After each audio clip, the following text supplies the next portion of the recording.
Hello and welcome to my first official crochet podcast. I am going to go over today 2 of my recent finished objects, 3 whips, and probably no acquisitions because I don't really know where to start in terms of when is something an acquisition.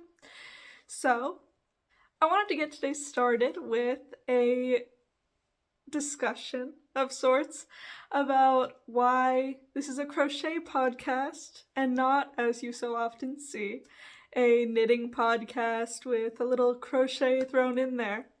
Because I am a huge fan of knitting podcasts and knitters, the knitting community.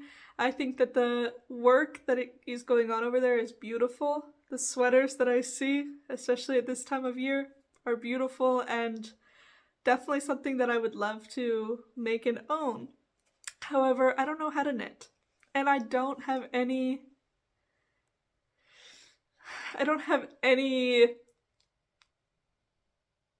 desire to learn at this point, and I don't think that I ever will.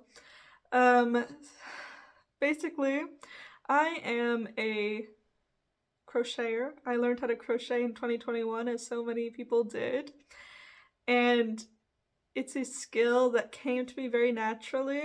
I had learned before when I was a child. My mom taught me, but I had to have her reteach me because I didn't really remember. And yeah, it came to me very naturally. My very first project was a granny square sweater, as was so many other people's. Now mine was horrible because I wasn't following a pattern. My very first project, I was already not following a pattern. I didn't think I needed it. I did need it, but that's how I learned. I threw myself into the deep end, and now I would say that I'm making some very beautiful pieces, at least in my own opinion. Pieces that I will like and wear, definitely. So, so why I won't learn how to knit, because what I've seen is, as a trend, a lot of people who are very successful knitters who make very beautiful pieces, they started out as crocheters in 2021. And then as they got better at crochet, then they just learned how to knit, and then now they don't really crochet anymore, and I think that's such a shame because I feel like crochet has so much potential, okay? I feel like there's such a variety of stitch patterns and textures that it can be used to create something really beautiful and unique, and I just don't feel like it's being done as much online from what people are posting. And I just think that's a shame. And so I would like to consider myself as one of the pioneers. Now, I'm not saying that I'm the only person who's doing anything good in crochet. That's not at all what I'm saying. You should watch my last video that nobody's watched. It's embarrassing to admit. But it was a collection of autumn crochet patterns that I found online, and they're all very beautiful, very innovative patterns that I really admire, and I wouldn't have been able to come up with myself. I'm not that advanced yet, but I am advanced enough where I am able to make my own designs, which is very important to me, and also a reason why I wouldn't want to learn how to knit, because I don't want to start at square zero again. Square one, I guess, but anyway, I wouldn't want to start at the very beginning and have to follow patterns, and then it would take me about a year to learn enough that I could maybe make my own very basic design. I don't want that. I want to be able to design my own pieces, get my creativity out, and also make things that I really like and will wear. And so crochet gives me that flexibility. It also is just, in some ways, it is a better craft. It's more portable. You only have the one hook and you only have one loop going at a time, so it's not a concern to travel with crochet or to take it on the bus with you or whatever. So, but that's, if you're watching this, you already probably know about crochet and have crocheted yourself. But let's get right into my first finished object. This I finished already, over a month ago, it must be. And it took 2 weeks, maybe 10 days, somewhere between 10 and 14 days for it to dry fully from the blocking. And now I think that was my own fault because this is the first time I ever blocked anything, and I think I I guess I was supposed to squeeze out more water at the beginning, but you live and you learn. This piece I am calling the Parthenon Sweater. It is a more cropped than it was meant to be, but I ran out of yarn. Textured crochet raglan sweater. You can see the raglan sleeves here. And it was made with Drops Nepal yarn in dark gray, which is this really nice charcoal. It's like a black or like a charcoal yarn mixed with a white yarn. And that's the alpaca, I guess. One of them is, I guess the alpaca is the white and the wool is the black. Anyway, it was made using a pattern of half double crochets and front post double crochets. And it was able to create this really unique texture that I've never seen anybody make before with crochet. And that's what I'm saying. I feel like there's so much that could still be done that just hasn't been done yet. And that's why I don't want to jump ship. I also, for the first time on this piece, included what I guess would be considered short row shaping, which was very easy in a raglan construction, but I'll show the next finished object that I have was a round yoke construction, and I didn't include the short row shaping there because I couldn't really fathom how to do it in a round yoke. But excuse my smudged makeup. Okay, so this piece is extremely warm in a really good way. I'm glad that I have this. Like, if I was to wear this under a winter coat, I know that I would be good on the coldest of days. It is a little bit itchy, but just slightly. I mean, I could go without wearing something underneath it. It would probably be fine. It would just be slightly annoying. Especially because this has a slightly large neckline. It's not super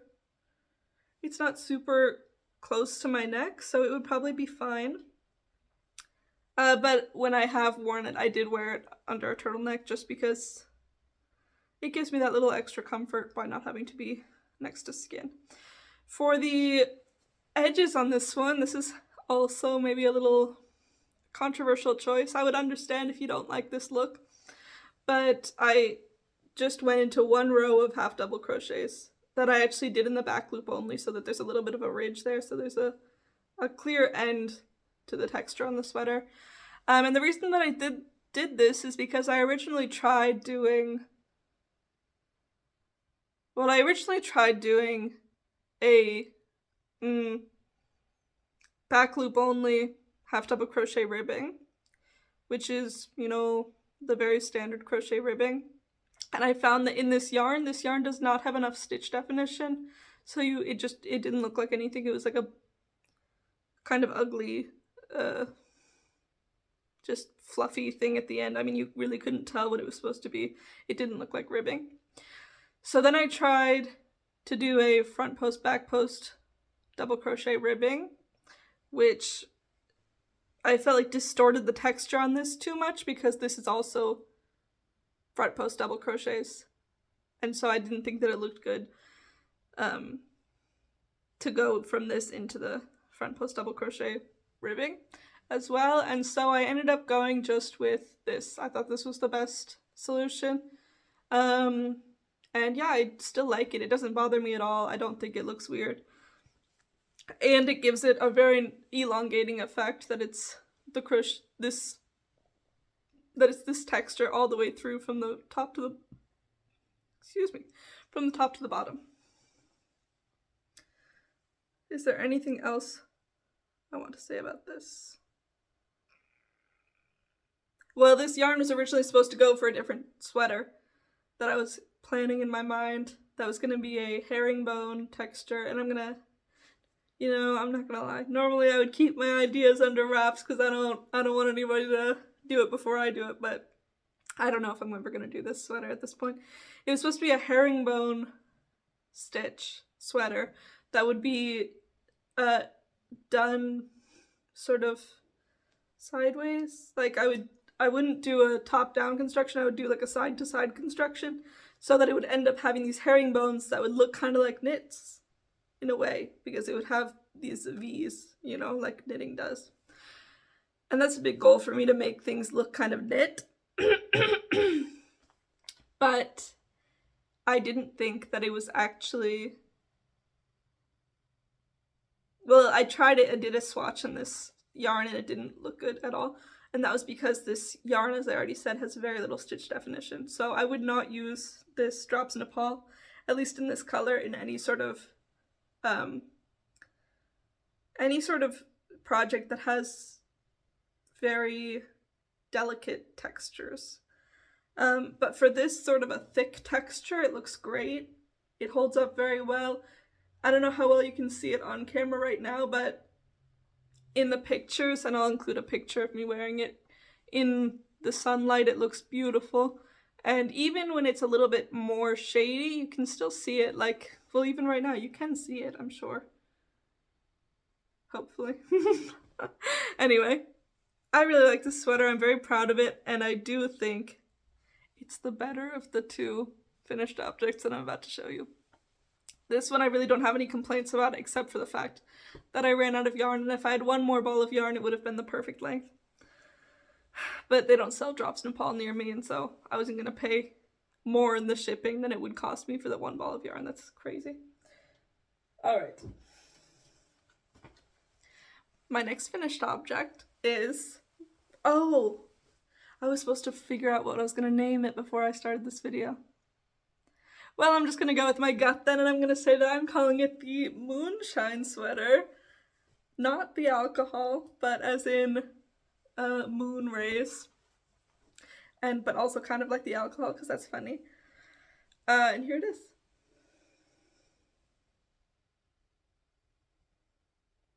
It is a round yoke, as you can see, cabled sweater, which has this sort of halo design of cables. That's why I like the Moonshine Sweater, because it's like moon rays going out. And it's on the back as well. Here you can see this is the edge of, you know, where I was going in the round.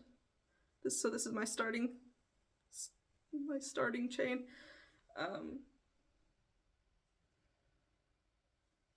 Doesn't look great, but you can't really see it when it's on because this folds under the armpit, so it doesn't bother me that much. And actually that was quite a bit of engineering to get it to the right spot where it would be hidden in my armpit, so I am still pretty proud of it. You know, on camera I'm actually feeling a lot better about it. I actually feel like it looks really good. This is another one that was quite challenging. So this is a 4x4 crochet cable with front loop only, double crochets, front post double crochets on the edges. And the reason that I did that is that I looked at a lot of projects before I started this for inspiration about what I should do. I mean, I was really desperate to do something with cables. And I found that crochet cables tend to be very, like, gappy. In this part where the cable crosses over, it gets these holes. I mean, you can see it here, like I still have them. I wasn't able to totally get rid of them. But I did find that projects that have these borders, the gaps are a little bit less noticeable or problematically large. This is made with Drops Big Merino in natural white. Unfortunately, I do have a couple of skeins mixed in here that were a different dye lot, and it's, well, actually you can see it on camera, that's really bad. Yeah, it's kind of obvious, but I don't care enough to do anything about it. I mean, I know that with knitting you can do helical knitting. I don't know if there's a similar thing. I mean, I guess I could have done something to make it blend in more, but it still is a different color, so it's gonna be a different color. I don't really mind. It's okay. Yeah, to figure out the texture for this was problematic because the cables are obviously just cables. I mean, there's nothing you can do about the texture there. but the texture of what was going to go between the cables and actually end up being the majority of the sweater for the bottom part, that was a very difficult choice for me. I tried different things. Unfortunately, I wanted something that didn't have a lot of texture. I didn't want to take away from the cables. And in knitting, that would be stockinette. I know we keep talking about knitting, but I watch a lot of knitting podcasts, so I know some things about it, even though I've never knit. But in crochet, a problem that I have with crochet is that everything is textured. A basic double crochet sweater is going to be textured. A half double crochet sweater is going to be textured. And you can't really get away from that. And so I did what I thought would be the least textured choice. And it ended up almost looking kind of like a mesh. You can see. In a really weird way. I mean, it looks kind of futuristic. Because it's like this mesh sweater. But I don't mind it so much. It is a double crochet that is done into like not the normal hole that you would do a double crochet into, but below that. So the way that I'm thinking of it is it's a waistcoat double crochet. If you know the waistcoat stitch, which is a single crochet stitch, it's the same thing except it's a double crochet. And that sort of smooths it out.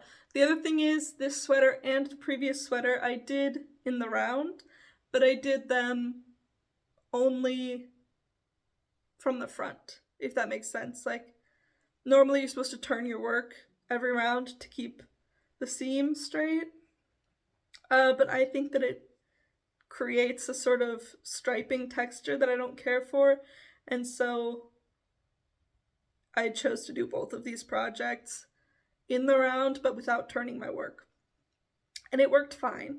Especially this one. It was not a problem at all because I was doing it like the waistcoat stitch, I was doing it directly into the crochet below it. So there was no like shifting of the crochet stitches throughout the project because it was all just directly into the one above it. So anyway, that is to say, this project was made with a waistcoat double crochet and cabling. These cables, 4x4 cables. And with the neckline, the ribbing, I did do for this one front post double crochet ribbing. And instead of doing front post, back post, I did front post and then the same waistcoat double crochet. So that it blends really nicely. And the reason that I did this is honestly I saw a hat pattern, a crochet cabled hat pattern that had this pretty much exact thing, where it goes from the cables into these front post ribbings that are like an extension of them, and I think that it looks really smooth and sleek that way.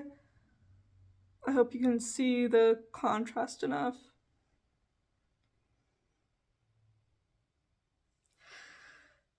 So I think that looks really good, and I did the same thing, 4 rows of that on the ends of the sleeves, which this as well is extending, and the end of the body as well. This sweater is a perfect length for me, which surprised me. I thought I would need more yarn for this one. This project used 20 balls.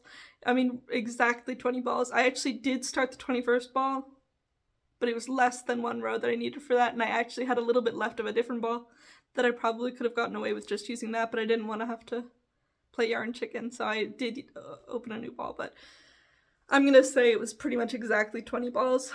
And the black one, the Parthenon Sweater, was also 20 balls. But that one was a little bit,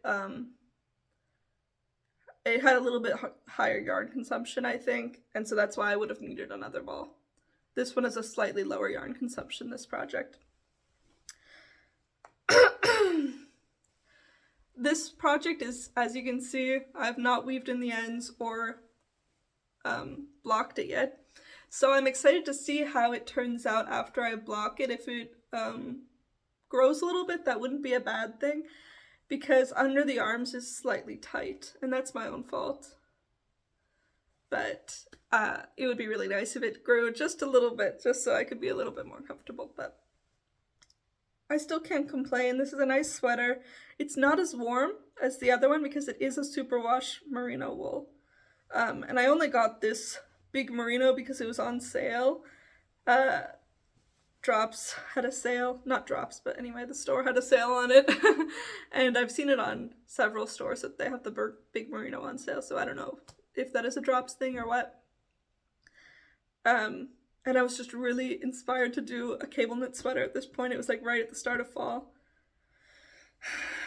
So yeah, now I have my autumnal merino sweater. Now, if you know, this big merino and the Drops Nepal that I used for the Parthenon sweater are chunky weight yarns. I don't think I'm going to be using a chunky weight yarn again anytime soon. And that's because I started using, for one of my whips, a fingering weight yarn, and it's amazing. The drape is so lovely, and it's actually really fun to crochet with as well because I hold the hook so loosely, so it has a nice flow to it in a way. I don't know, but it's really lovely. And I've been totally sold on the yarn consumption of the fingering weight yarn because 20 balls for these two projects. These two projects cost a lot more than this fingering weight project is about to cost me, because I don't think it's going to use... I mean, I wouldn't be surprised if it used only 10 balls. That's half as much, and the yarn is pretty much the same cost, so I can't complain about that at all. Anyway, moving on. My next project is a whip, and it's been on the go for longer than I'd like to admit. And I've started filming a video about it, a tutorial, and that's why it's taking so long partially. Also partially it's just, I don't know, a little bit hard. I'm doing the waistcoat stitch for the first time. And in half double crochet, that's totally easy and chill. In the single crochet, it's a little bit less. Anyway, let's show you. I am making a faux turtleneck. And I really need to get working on this though because it's very cold here. I live in Finland and it's very cold, and I've been needing this to wear under my coat. I just know this would be so nice in the winter, and well, right now it would be so nice when I walk to the store in a couple hours. So I have this. Obviously the collar is done, but what I'm doing now are the panels that go on the front and back. And yeah, it's just taking me forever because I haven't been working on it. But I really like the yarn so far. It's very soft, and I really like the look that it's creating. I do like crochet ribbing, by the way. I hear a lot of knitters talking about how knit ribbing looks so much better and crochet ribbing just can't compete. In some ways, I agree because knit has better stretch. But in terms of the look, I think that crochet ribbing looks just as good, and to somebody who doesn't know, they probably can't tell the difference. Ribbing is ribbing. I'm making this out of this is a Finnish yarn brand called Novita. They sell it like at all the grocery stores and everything. It's not like a very fancy yarn brand, expensive or anything. And I got this at clearance at my local yarn store. I think I got them for like €2 a ball. It's 100 grams. It was a really good deal. And this is, yeah, Tuomas in, again, natural white, I think. And it's a nice Aran weight. I think it's an Aran weight. Very soft yarn. And I was quite hesitant to buy from them because I've bought their other yarns that have been quite scratchy. But this yarn is very nice. I would recommend it. I don't know if they sell it anymore though because it was on clearance at the yarn store, so I'm gonna hope for the best if you are interested. Moving on. This is actually kind of unfair for me to include in this video because I have not worked on this in many months. Many months. In fact, I need to remember how I did it. But they're a pair of socks for my boyfriend. And I really have been meaning to get back on it because I bought the yarn. The reason why I stopped in the first place was because I ran out of yarn. I only had one ball of yarn and I thought that would be enough. But it was not. Crochet, if you don't know, has a higher yarn consumption than knitting, as you probably could tell by the fact that each of those sweaters use 20 balls of yarn, which is not normal if you're knitting. But in crochet, that is unfortunately the case. And so I started making these socks. Now I'm trying to invent my own crochet sock construction, which is a bad idea. Okay, I recognize that totally. Because if nobody's done it, it's probably because people have done it and it hasn't worked. But I'm trying to do an afterthought heel. So you can see that's where I left the spot for the heel flap. And I just have these very basic socks so far, and I've got half of this one. So I've got the yarn that I'm using for it. This is again a very normal yarn brand that they sell at the grocery store here.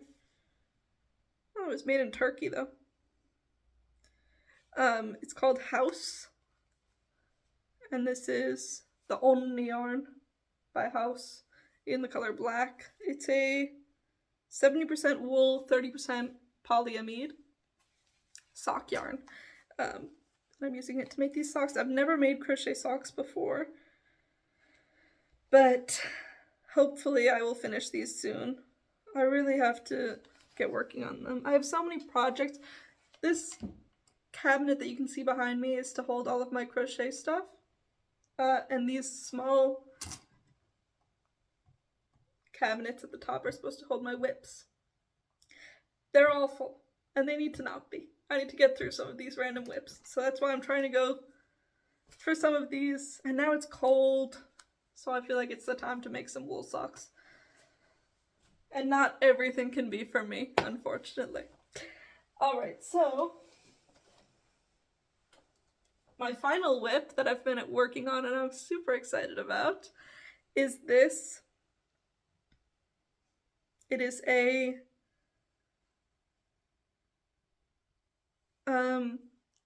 it's a sweater that I'm making based on a picture that I saw on Pinterest that really inspired me.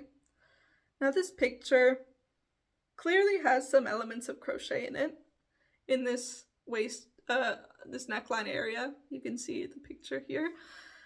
But it's I think it's a fast fashion company. Is it Shein or something? I don't remember. Clearly not like a hand crocheted project or like, well, it's something that I don't feel guilty for kind of taking inspiration from.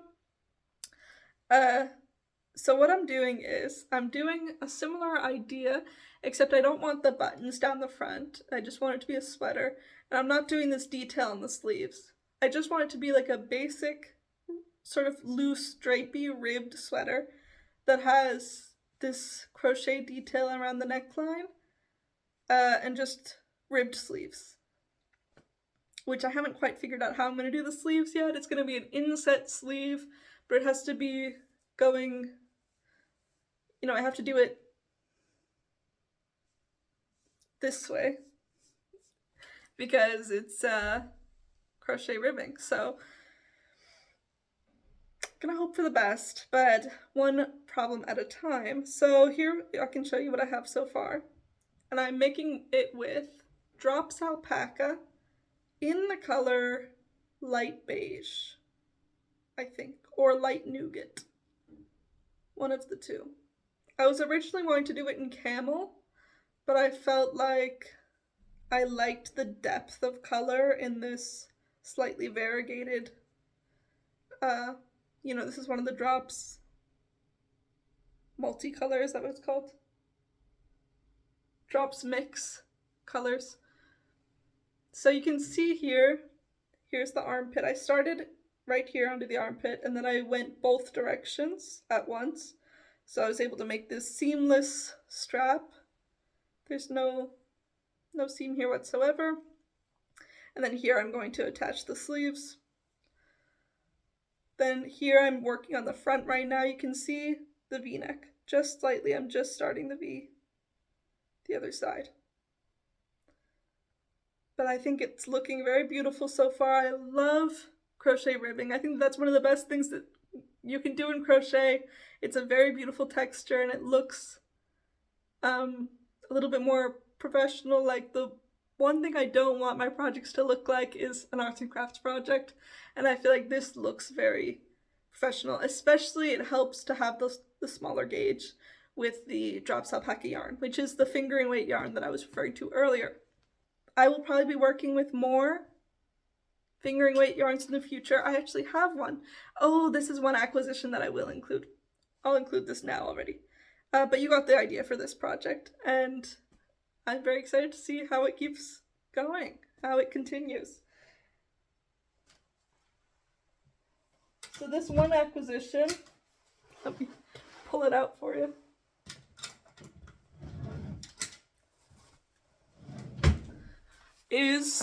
I went to the Netherlands for my birthday with my boyfriend, and I got in Stephen and Penelope in the Netherlands, which is a place that I'd heard about. It's like, a more well-known yarn store, and I've heard great things about it anyway, so I had to go. And I got this yarn that's exclusively sold there. It's Bicycle. And I got it in the color Powder. It's a fingering weight yarn. Now look, I'm balling on a budget, as always. So I was not able to buy enough as I knew would be, okay, look. I bought 6 balls. And that cost more than I would like to tell you. So, but that was my birthday gift to myself. And that's why I was able to justify it. I was originally going to buy 10 balls, but I was like, there's just no way. I just can't spend that much money. I can't justify it. So I'm just trying to figure out what to do with this. I have no concrete idea yet. My inspiration with this color is I feel like this would be a really cute wrap. Like a wrap sweater. I don't even own any of those. It's a little ballerina core. I don't know, it's not really that good for my skin tone, but I already knew that. Anyway. Yeah, so that would be easy to make it, maybe have slightly less yarn. The problem is, like, anything with long sleeves is going to be a struggle. Now, the good news is, this is fingering weight, and I'm currently doing my fingering weight alpaca project, and so hopefully, based on how many balls of yarn that takes, I'll have a good gauge of what I can actually do with this. I mean, I can definitely tell that I could make some sort of a top, but probably not with any sleeves. Now, I don't know if this will help or hurt, and honestly, if you do know, please do comment and let me know. I bought fingering weight, I bought mohair. I ordered drops mohair silk in the color pearl, or light pearl, that looked like it would be a good match for this, and I don't know if that's will make me have less. I don't know if I'll be able to do less or more if I add the mohair to this, if that makes sense. I got the same yardage, the exact same yardage in the mohair as I should have with these merinos. This is Peruvian merino, by the way, and it is extremely soft, and like, I really want to make it into something great because I spent so much money on it. I think it's a beautiful color, and my vision of having this like wrap cardigan thing with baubles, like so cute little texture, is just so lovely. I just don't know if I can do it. I could probably do it without sleeves, but then what's the point of having a wool vest? When are you realistically ever gonna wear that? What weather is it gonna be? So that's the problem. But I do love it. So we'll just have to see. I found on Ravelry a pattern for a wrap cardigan, crochet wrap cardigan that uses 8 balls of fingering weight 50-gram yarn, but that is for the size extra small, and I'm not an extra small. But I'm like, it could, what if I just make it cropped? A cropped version of the extra small of that, and then it's just gonna be very tight. I don't know. I mean, it's a wrap, so it doesn't need to close. You don't have to worry about it closing. I don't know. We'll see. I'm sure I'll figure something out. But in the meantime, I'm gonna go back to crocheting. But if you watched this whole video, thank you very much for your time. I hope you enjoyed seeing what I'm working on. I am enjoying documenting it, and have a lovely afternoon.